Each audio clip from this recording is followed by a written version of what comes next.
Merci Serge. Merci évidemment à Muriel et à Ronnie Friedman qui ont organisé cette superbe rencontre, qui me font pour la deuxième fois le plaisir, l'honneur même, de m'inviter à dire quelques mots en ouverture. Enfin, c'est la troisième introduction, qui serait temps quand même de dire qu'on fait autre chose que d'introduire le débat. Disons en tout cas des mots qui ouvrent, c'est-à-dire qui décrivent un paysage et non pas qui nous enferment à l'intérieur de limites qui seraient trop préétablies, justement. Alors, je vais faire quelques remarques, d'abord pour vous dire que ce thème, mesure et démesure, c'est un espace immense qui s'ouvre à nous avec ces deux mots, puisque c'est un espace qui va, ça a été dit d'une certaine façon, de ce qu'il y a de plus intime, de plus personnel, de plus subjectif aussi, jusqu'à ce qu'il y ait le plus global, le plus général, le plus planétaire, le plus universel, et peut-être le plus objectif dans certains cas. En tout cas, un espace de questionnement gigantesque. Et donc pour y réfléchir, je vous propose de circuler un instant à l'intérieur du couple, qui réduira un peu la réflexion, objectivité, subjectivité. Est-ce qu'on peut d'abord avoir des mesures objectives et qui permettent justement de fixer des limites? Autrement dit, je vais d'abord vous parler de ce qui est quantifiable, matérialisable dans les limites. Les sociologues, certains font des choses très quantifiables, mais beaucoup se méfient aussi de tout ce qui est quantification. Il y avait un sociologue américain, enfin d'origine russe, dans les années 40, qui dénonçait, et j'avais bien aimé l'expression, la quantophrénie, l'obsession maladive des approches chiffrées, qui se développent dans les sciences sociales. Alors oui, les limites existent, évidemment, on peut essayer de les objectiver, en particulier dans l'espace et dans le temps. Dans l'espace, il y a un grand nombre de mots qui renvoient à l'idée de limite. J'en ai repéré quelques-uns: barrière, contour, périmètre, démarcation, borne, seuil, frontière, bien sûr, etc. Et puis, évidemment, les limites, c'est aussi dans le temps. Et là aussi, on peut fixer des limites. Si on nous dit qu'il ne faut pas dépasser telle vitesse dans la rue des Saints-Pères, il y a une limite à ne pas franchir. Mais déjà, très vite, le doute advient. Par exemple, en matière temporelle, l'idée de limite renvoie aussi à l'idée d'origine, à l'idée qu'il n'y a pas de retour en arrière. Et l'idée de limite peut suggérer, en tout cas, qu'on peut dire quand commence un phénomène et quand s'arrête ce phénomène. Et très vite, c'est le vertige qui vous prend. Pourquoi? Parce qu'il est très très très difficile, sinon arbitraire, de fixer un commencement. Je vous en donne un exemple politique et historique. Si je vous dis le communisme réel, c'est fini. Si on regarde du côté de l'Est, bien sûr. Mais quand est-ce que ça a commencé à finir? Quelle est la limite à partir de laquelle on dit ça marchait encore? Alors les uns vous diront c'est Staline et sa mort qui marque la fin de tout ça. C'est un peu, je pense, l'idée de Hannah Arendt quand elle s'intéresse au totalitarisme. Elle s'arrête à Staline. Est-ce que c'est des phénomènes comme Solidarność en Pologne, 1980? Est-ce que c'est l'arrivée de Gorbatchev aux affaires? Est-ce que c'est la chute du mur de Berlin? Vous voyez, on est toujours très, très embêté quand il s'agit de trouver des origines, des commencements. Je ne sais pas s'il parlera de ça tout à l'heure, mais Étienne Klein va venir pour participer à cette rencontre. Il dit des choses très belles sur la question des origines de l'univers. C'est des questions qu'on se pose parfois un peu trop naïvement, en tout cas dans mon cas. Qu'est-ce qu'il y a avant le commencement? Quel est le néant qui précède la naissance de l'univers, le fameux Big Bang? Voilà le genre de questions. Et ça a été dit, et je crois que nous serons plusieurs à nous intéresser à ces enjeux, à propos de ce qu'on appelle les big data. Il y a quelque chose de fascinant dans les big data, à mon sens. C'est qu'elles nous permettent, quand on connaît des millions de données, elles nous permettent de mieux cerner des individus, de mieux savoir, ça a été dit il y a un instant, que compte tenu de tout ce que l'on... Je vais prendre un exemple très concret, c'est bien plus simple. Quand vous achetez un livre sur Amazon, on vous envoie aussitôt un message pour vous dire vous avez commandé tel livre, vous serez peut-être intéressé par tel autre livre, tel autre livre, tel autre livre. Autrement dit, les big data, puisque Amazon, j'entendais hier ou avant-hier, qu'en ce moment c'est 1 million d'envois par jour, Bon, les big data, les millions d'achats permettent de mieux cerner vos propres, vos propres achats à venir. Alors, ça se démultiplie évidemment.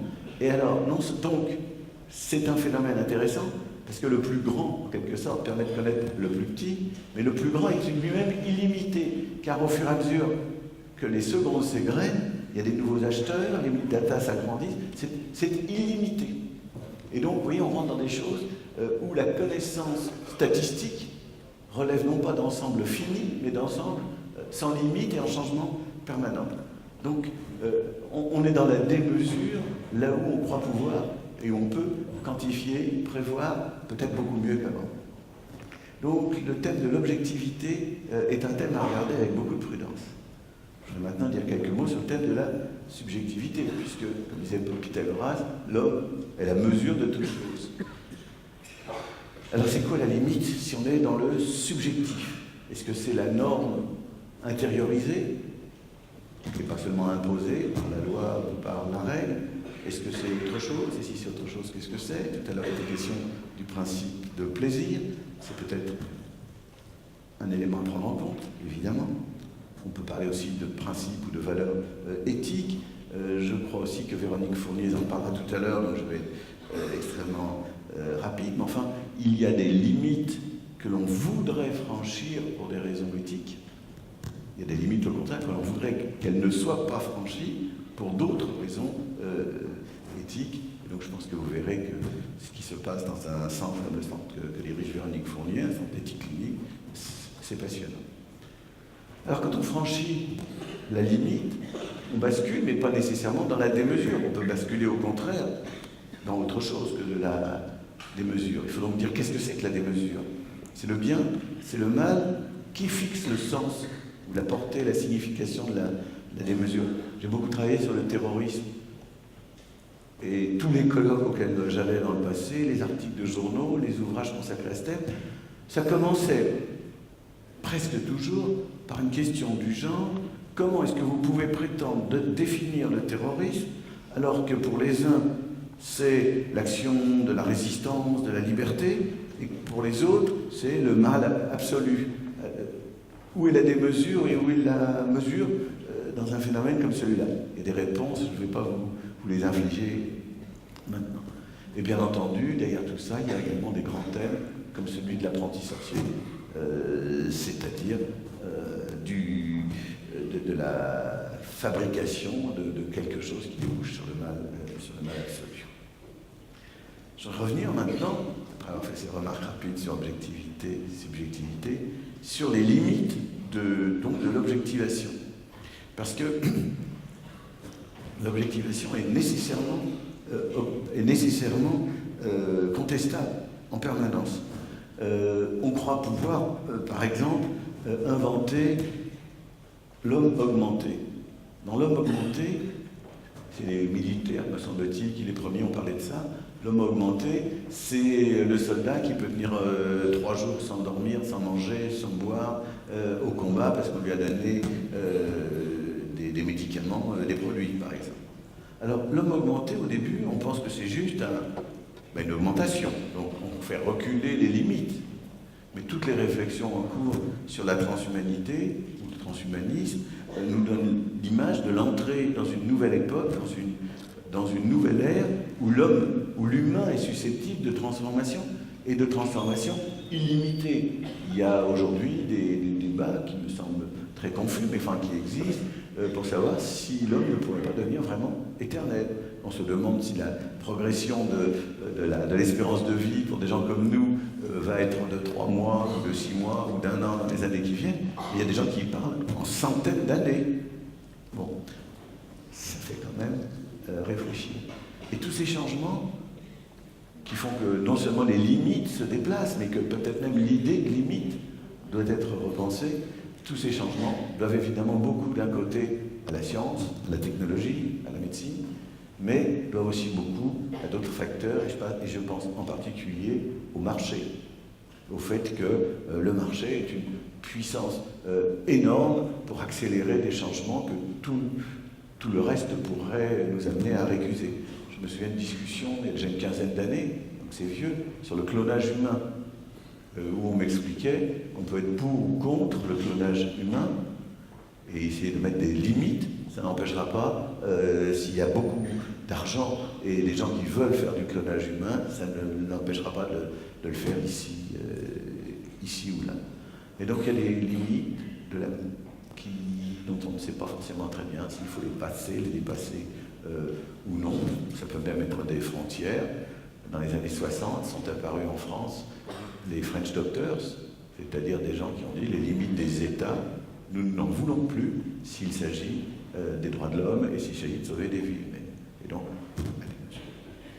mon dernier point, pour vous dire un peu comment moi j'ai compris l'espace de vos réflexions, mon dernier point, ça renvoie à une expression qui est utilisée dans certains milieux, qui est l'expression de état limite, les états limites, entre la mesure et la démesure. On ne sait plus très bien où va se situer une personne, un groupe, un pays, etc. Et donc, qu'est-ce qui se passe? Ce sont des situations passionnantes, parce que les états limites, c'est justement ces états où tout peut basculer, mais il n'est pas absolument clair que tout va basculer et que tout est en train de basculer. C'est vrai évidemment dès qu'il s'agit de la personne singulière, mais c'est vrai aussi en géopolitique. Il y a eu, il y a très longtemps, à l'ère soviétique ou communiste que j'évoquais tout à l'heure, la fameuse affaire des missiles de Cuba. Pendant quelques jours, l'humanité a été à même pas de doigts d'une guerre nucléaire. Parce que à Cuba, l'Union soviétique avait posé des missiles avec des têtes nucléaires à 100 km, peut-être même pas, de la Floride, et qu'évidemment les Américains ne pouvaient pas accepter ça, et la tension était devenue extrême. Et donc, il me semble que les états limites, aussi bien à ce niveau très général, très géopolitique, qu'au niveau évidemment de la personne, mais là vous savez tous beaucoup plus que moi, posent des questions intéressantes. Alors, je ne vais pas être trop long, je voudrais rappeler que, quelle que soit la façon dont on regarde ces questions, la question du droit est absolument importante, car le droit fixe des limites, et donc nous dit ce qui est de l'ordre de la mesure ou ce qui est de l'ordre de la démesure, mais comment se change le droit? Comment fonctionne le droit? Qu'est-ce qui fait qu'il est légitime ou pas légitime de transgresser le droit, de transgresser les limites? Est-ce qu'on est dans la mesure? Est-ce qu'on est dans la démesure? Voilà des belles questions. Et je terminerai par vous dire ceci. Plus je réfléchissais au thème qui nous rassemble ce matin, aujourd'hui, et plus je me disais que ça pose finalement la question des valeurs universelles. C'est-à-dire, est-ce que nous sommes capables de dire qu'il existe des valeurs universelles, la raison, le droit, qui vont nous permettre de fixer les limites entre la mesure et la démesure. C'est pas si simple que ça. Les valeurs universelles, elles ont longtemps été présentées comme quelque chose que l'Occident apportait au monde entier. Le droit, la raison pour tout le monde, on fait rentrer l'humanité tout entière. On a fait pénétrer sur ces routes, et puis on s'est aperçu que ces conceptions des valeurs universelles recouvraient des formes de domination, d'exclusion, d'oppression, de négation, etc. Eh bien, je pense que la réponse qui consisterait à dire « abandonnons les valeurs universelles » est très dangereuse. La façon de réfléchir qui me semble la plus constructive consiste à dire « réinventons les valeurs universelles par le bas, en insistant sur ce qu'elles apportent d'émancipation, de libération, et en ce qui concerne les travaux d'aujourd'hui, ce qu'elles apportent pour mieux lire ces enjeux que sont la mesure et la démesure. » Voilà, alors cette fois-ci, les introductions, c'est vraiment fini, et j'espère que les vrais débats vont pouvoir commencer. Je vous remercie beaucoup.